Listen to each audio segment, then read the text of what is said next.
Twitter at Indian. KPFA Stream. Indian Springs. Did I say Indian Springs? You said Indiana. Indiana? Yeah. We could be in Indiana. Maybe next. And next we have Mark Kelso from the Nevada Desert Experience and Catholic Worker. Welcome, Mark. Why in particular are you so passionate about being out here today? I'm a very simple person. I have a family that I've raised from, when they were born, of course, and I wouldn't want anybody dropping a bomb on them from a drone. And I can't imagine being one of the families overseas who gets bombed every day, just out of the invisible, just all of a sudden their family is blown apart. And I don't think that our lives are any more precious than their lives, and we wouldn't stand for that here in America.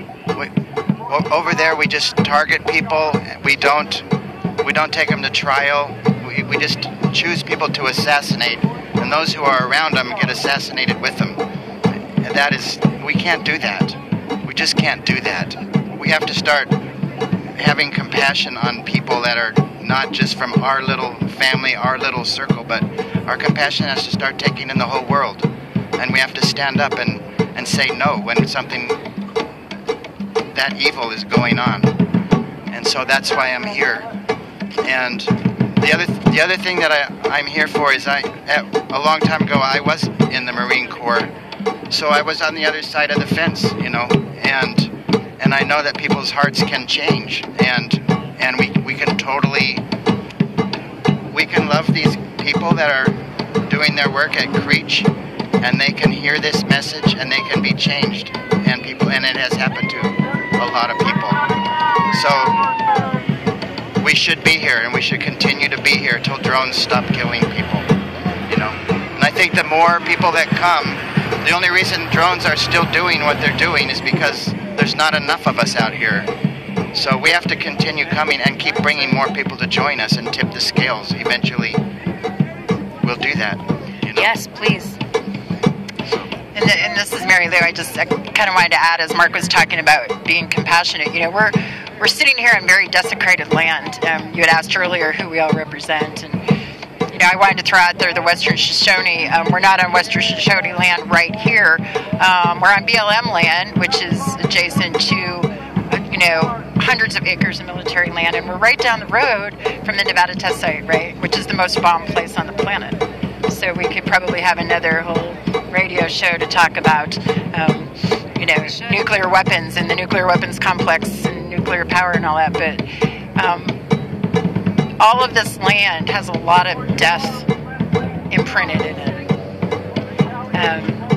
So I'm a big believer that, as Mark was saying, the more of us who can come out here and help people remember who they are, really help people remember who they are, that we really are peaceful beings, right? The better.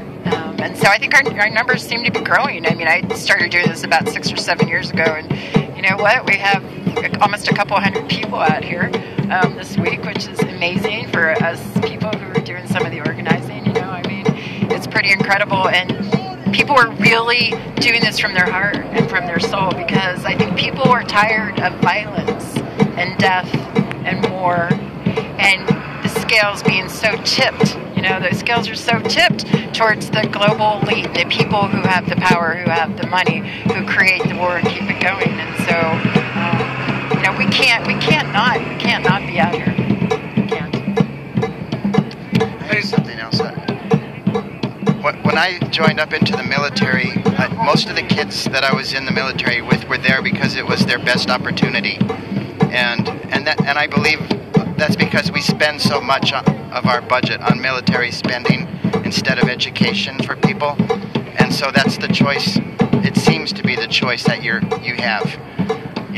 Either working at a fast food restaurant or going in the military, something like that. And so, if we could have a shift away from just militarism being our main product, it could change. It could change. People could see they have other possibilities.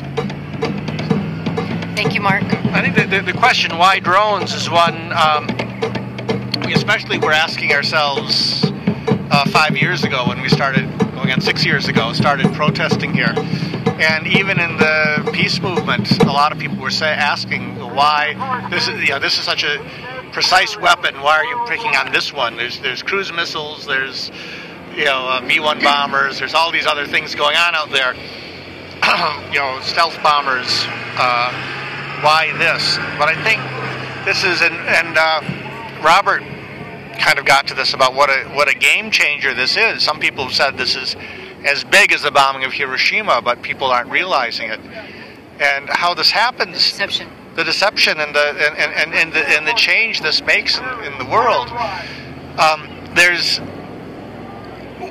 one drone operator here, Creech, has said that when he's flying the drone, he's 7,000 miles away from the war. This is between here and Afghanistan. At the same time, he's only 18 inches away from the war. This is between his face and the screen. So in reality, this is bringing the war home. It isn't trying to keep it farther away.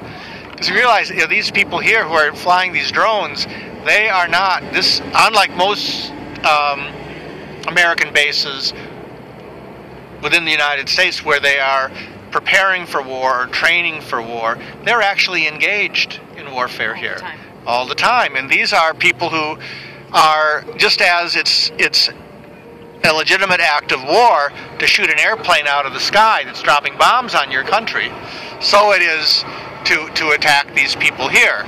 And it's putting all of our communities in danger. They're flying drones from office buildings in Des Moines, Iowa, and Syracuse, New York. It started out here, but it's spreading all over the world. Around civilian neighborhoods. Another way it brings it home is, as we're hearing from drone operators, that there is a intimacy that they have with their victims that no other soldier has had, especially no other Air Force person, because they're a fighter pilot is miles away by the time their missile hits the ground, and the drone is the playground.